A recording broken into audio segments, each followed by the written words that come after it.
All right, so we'll spend a few minutes wrapping up the show here on college basketball. And again, a lot of college football ground to cover. So we'll do more college basketball next week and, of course, as we go forward. But for right now, the big story in the college basketball handicapping market is that conference play is here. And conference play started for a lot of conferences earlier on in the season, but now they're going to get back to it. They're going to get more involved with it. For other conferences, they're just starting conference play. They're going to be doing that now throughout the rest of the regular season and all the way through the conference tournaments as well. So, Kyle, I think first and foremost, what we absolutely need to talk about here today, how do you handicap conference play differently from the non-conference that we're used to seeing?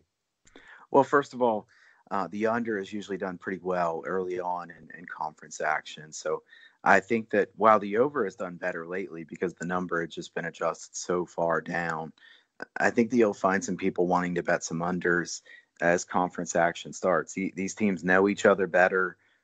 Things usually tighten up a little bit. You also usually see a little bit less fouls. There's certainly still going to be some games that are ref shows, but that's going to be a little bit less frequent than what it was before. I think the other thing that I would point out that I think is a good angle to look at in conference action is everybody really cares at the beginning of conference play.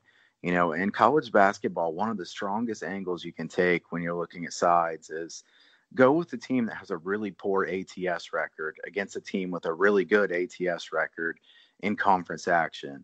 And I think now is a good time to talk about something like that because people are very quick to look at what they've just seen and say, I'm done with this team. I've seen this team have two really poor performances. They went out to Maui, they looked terrible. They went out to the Diamond Head Invitational or whatever that one was called. I think that was it. In Hawaii here over Christmas, they looked really bad. So I'm going to just fade this team. Well, I don't think that's the way you should look at it. These teams are going to be fully invested now in this conference action. There were questionable scheduling spots. And Adam, you know this. There were some really questionable scheduling spots for a lot of teams here in the last couple weeks. As we get as we get past New Year, there's going to be a lot more regular games. Teams will play on Wednesday and Saturday or Thursday and Saturday, things like that. Almost every week, you're going to play teams that you've been used to playing, go places that you've always been to. Familiarity, to me, is a good thing for the underdog, especially a team that everybody's just done with. You think that there's no chance for this team anymore. In cases like that, I really do think that taking the points and looking for the underdog can make a lot of sense early in conference action. So look for the teams that have a bad ATS record against the teams with a good ATS record.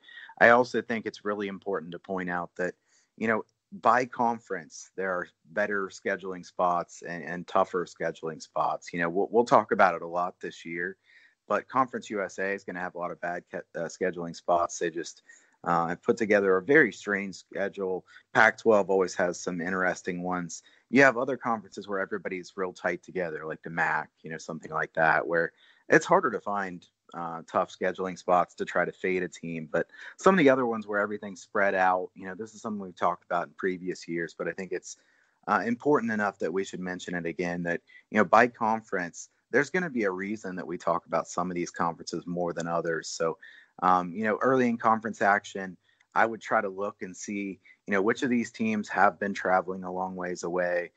Maybe they might be a little bit rusty in that first game back when they've had a long break. Fade them in the first half. I mean, maybe look to back them in the second half. But in general, I think this is a good time to talk about, certain conferences are going to have better spots to look for. Other conferences, you just decide whether you think that team, is better than the other team or not. There's going to be less of a scheduling edge. But in general, I'd look to the under if I had to just blindly bet the games, and I would also look to bet the underdog. Yeah, I agree with everything you said. And you mentioned to me before the show, a team like Oregon, for example, played a very good non-conference schedule. This week in conference play, they play Colorado and Utah. That dreaded altitude double in the Pac-12. Very, very hard to sweep that. And in the Pac-12, you've got travel partners. Same thing in Conference USA. Conference USA, you may play one game in Myrtle Beach in Conway against Coastal. Then you play Appalachian State. App State's at elevation. That's a tough road trip for you.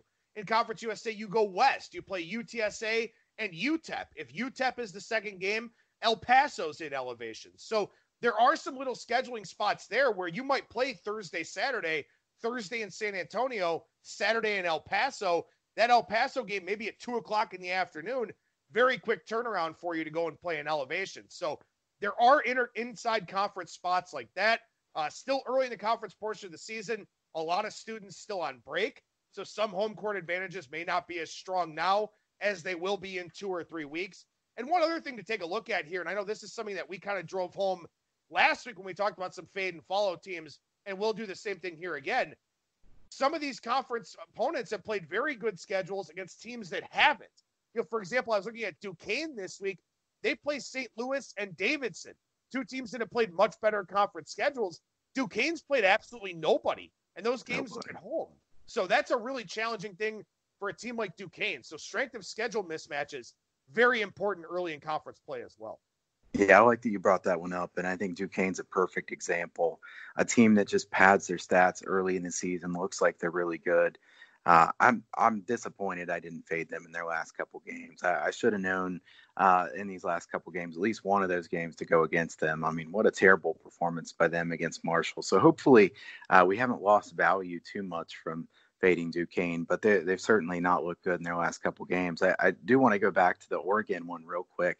Oregon's also 10-3 ATS so far this year. So I'm not sure which game I want to go against Oregon this week, whether it's the Colorado game or the Utah game, but I would be surprised if Oregon covers the spread in both of those games. So if Oregon does cover on Thursday, I'd be more likely to go against them there on Saturday, a quick turnaround too at Utah. So I think you could see a pretty tough spot for Oregon, and Colorado's a pretty good team. So I'll be curious to see what that line comes out at. I assume Colorado will be a small favorite in that game, but that should be a really good game.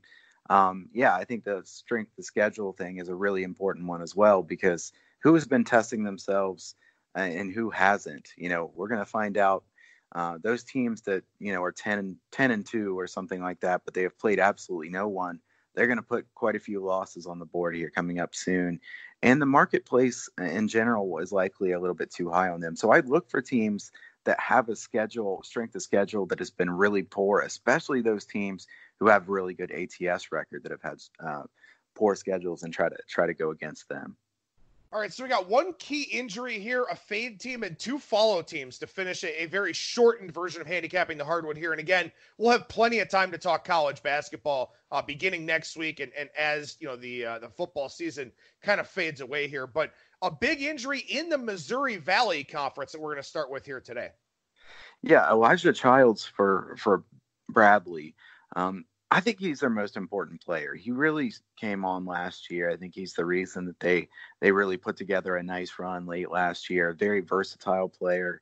Until he's back, I think there's going to be money coming against them every single game. They lost that first game, played really poorly. Money came against them with Toledo as well. Toledo lost that game. Bradley with a nice bounce back. I think Bradley's a team that I'd be cautious to back, and also be careful about these opening lines, because some of these odds makers and certain books more than others, and I don't want to call out certain ones, but some of these books are just copying what KenPom has. So if KenPom has a certain number on Bradley, that's not going to be where this number is going to close, because people who know that Elijah Childs are injured are going to want to go against Bradley. So I'd be really careful about that. If you want to bet Bradley, you want to wait till that line move comes in. If you want to go against them, you better bet it pretty quick. So I love this fade team because it sort of encompasses everything that we've already talked about here. A team with a good ATS record, a team that hasn't played anybody, and a team that's in a pretty good conference. That's the LaSalle Explorers. Yeah, LaSalle, I mean, they're 9-3 this year. They're 10-2 ATS. The market's got to catch up with them here. I think LaSalle, I like that they're playing good defense so far this year.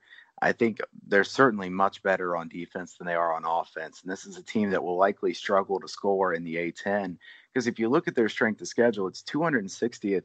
And the defenses that they faced are the 318th strongest slate of defenses, according to KenPom. So you're taking a team that really has been really bad on offense so far this year already, and they're going to play some pretty good defenses here in the A-10. I don't think LaSalle is going to be able to keep covering numbers like they have been.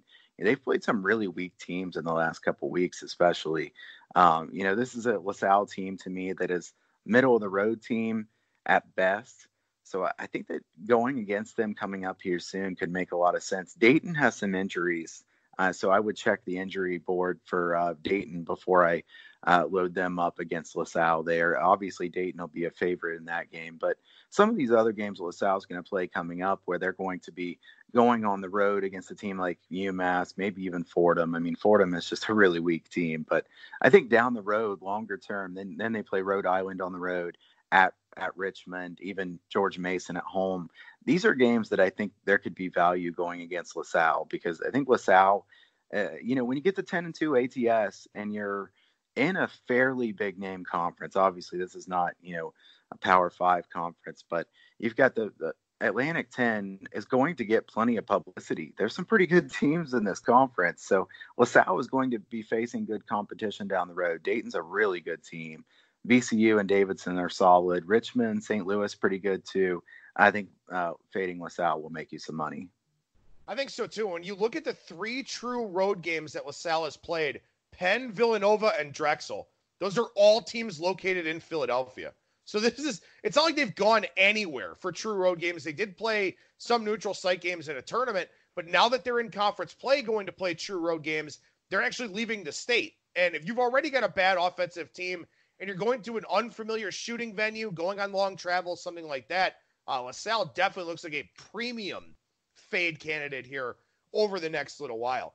Couple of follow teams to finish up the Handicapping the Hardwood segment this week, both of them from the WAC. What are you looking at here? Yeah, I didn't do that on purpose, but they're certainly under the radar. The WAC is about as under the radar as you can get. Grand Canyon, I'll start with. They're 4-10 ATS so far this year. This team should be better than they are. And I think they have a good enough coach and enough talent on their team that the market is probably going to be pretty low on them. Weak conference. They've played a tougher schedule than most teams in the WAC. I think Grand Canyon could be a pretty good follow here coming up. And I do like the second follow better than this one. But I think Grand Canyon is one where if the number is low enough on them, they're going to be playing some bad teams coming up. So I would look to back them. Yeah, and as we look at LaSalle here real quickly, that neutral site tournament was in Florida. So they've literally only played games in Pennsylvania and Florida so far this year, and it's almost January. Their first road game in conference play Sunday at Fordham, as you mentioned, then Wednesday at UMass. Maybe a couple of good spots to fade LaSalle there. Good call on Grand Canyon, especially because, as you said, playing that tougher schedule, did have some losses from last year, but that's a team that does recruit at a pretty good level, especially for a WAC school, and also very, very good home court advantage once everybody gets back on campus there. On the stronger fall you mentioned here, New Mexico State. What do you like about this team? I like this one a lot. I think New Mexico State is far better than their ATS record here. I'm hoping that everybody else, the odds makers, the market in general, does not realize that A.J. Harris is back, and that's going to make a huge difference for this New Mexico State team.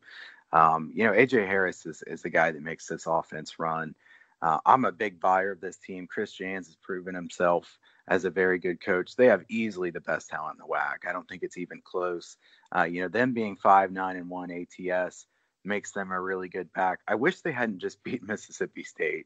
They beat them 58-52. So it took just a little bit of the value away. And they have a good game here coming up against Cal Baptist, a team that actually beat them at home last year. So we'll see how they play in that one. I do think that the WAC at the bottom is so weak that you're going to have them just absolutely blasting teams like Chicago State and UT Rio Grande Valley, Seattle, teams like that. There's a couple decent teams there at the top, but the WAC is such a really weak league. I think New Mexico State's going to be laying some pretty decent numbers, but I think they're going to cover quite a few of those numbers. Kyle Hunter, professional handicapper over at huntersportspicks.com. What's going on over there right now, man?